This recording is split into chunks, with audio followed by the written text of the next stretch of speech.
Il se tient à Brazzaville jusqu'au 1er juin prochain, la deuxième édition du festival Kokutan Art dédié à l'art, notamment la photographie. Cette édition compte 12 invités, dont 3 Congolais. Plus de détails dans ce reportage.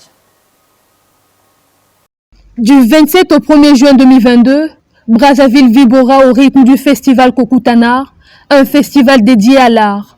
En parlant d'art, c'est la photographie qui est mise à l'honneur. Cette deuxième édition connaîtra la participation de 12 invités, dont 3 Congolais, et 9 pays ont été conviés à ce grand carrefour de brassage culturel. Les visiteurs auront également l'opportunité d'échanger avec les exposants d'ici et d'ailleurs, l'une de sa particularité. Cet événement est là juste pour promouvoir la photographie au niveau de la sous-région. Et c'est une plateforme d'expression parce que nous avons voulu mettre en place une plateforme d'expression où les photographes viennent s'exprimer, où les photographes viennent montrer leurs travaux. Donc, et le but aussi, c'est de mettre en place un réseau dynamique des photographes au niveau national et au niveau de la sous-région. La particularité de la deuxième édition du festival Kokutan Art, c'est que nous avons une édition 100% en présentiel par rapport à la première édition tenue en présentiel et en ligne. Et cette édition, nous avons donc la présence des photographes, des invités qui sont là, donc c'est déjà la particularité.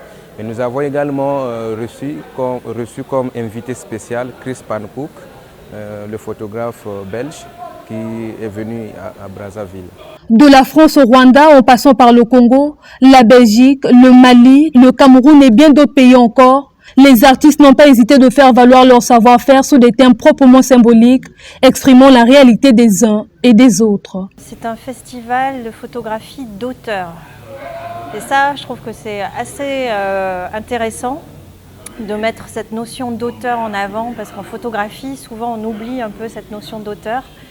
Parce que maintenant tout le monde fait des photos facilement avec son téléphone. Et donc voilà, cette idée d'auteur, pour moi, je la trouve très très intéressante et c'est pour ça que je trouvais important de pouvoir participer à ce festival. Mon travail, je l'ai fait à Zanaga, c'est relativement à peu près 300 km de Brazzaville. Et là, je suis allé à la rencontre des sages des villages pour essayer de comprendre le rapport intergénérationnel et le rapport entre les groupes autochtones, autochtones dits auparavant pygmées, bantous et les Bakota. Parce qu'à travers ça, je voulais comprendre pourquoi il y avait ces stigmatisations, pourquoi on voulait refuser l'autre, pourquoi. Et là, ce travail m'a permis d'essayer de comprendre certaines choses. Et c'est un travail qui est en évolution, vu que j'effectue encore des voyages vers les villages.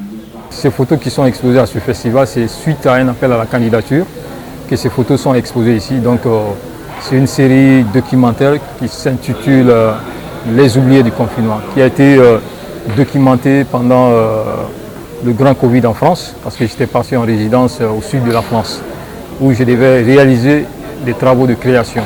Suite à ce problème de pandémie, la thématique que je devais traiter n'a pas eu lieu. Donc il fallait trouver une autre thématique pour que je puisse continuer à travailler. Donc c'est comme ça, d'où m'est venue l'inspiration de créer cette série Les oubliés du confinement, parce que c'est des gens qui ont été oubliés par l'État français. Parce qu'au début, l'État français avait dit que tous seront confinés, y compris ceux qui sont dehors. Donc moi je suis allé à la rencontre de ces gens, ils m'ont dit qu'ils ont été oubliés et ils sont confinés dans la rue. Et c'est comme ça est née cette série où je suis parti vers eux, ils m'ont raconté leurs histoires et c'est comme ça que j'ai commencé à documenter entre deux villes de la France ces oubliés du confinement.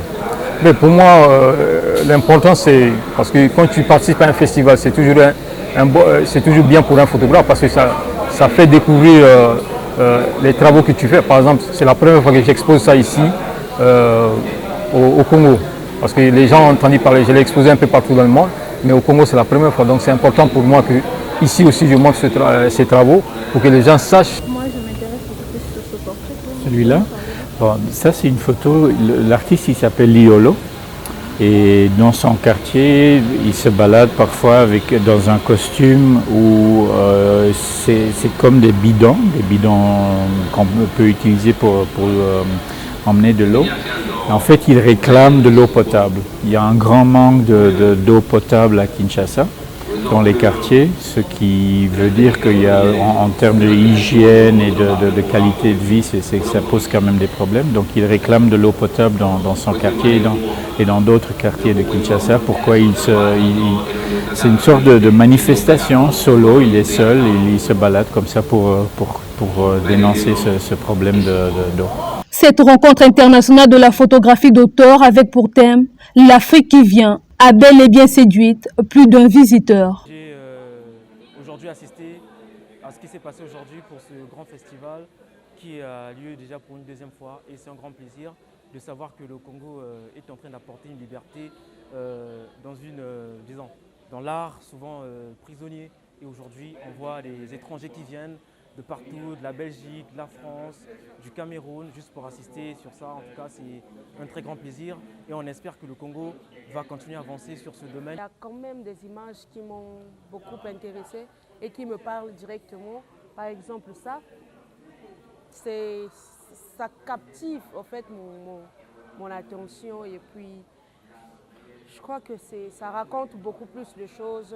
J'ai l'impression de vivre ici, de connaître le lieu, bien que je ne sais pas trop où c'est, mais ça part. Le festival Kokutana Art 2022, c'est aussi les conférences et débats, des cartes blanches, des projections des films et autres ateliers au programme réservés aux adeptes de l'art.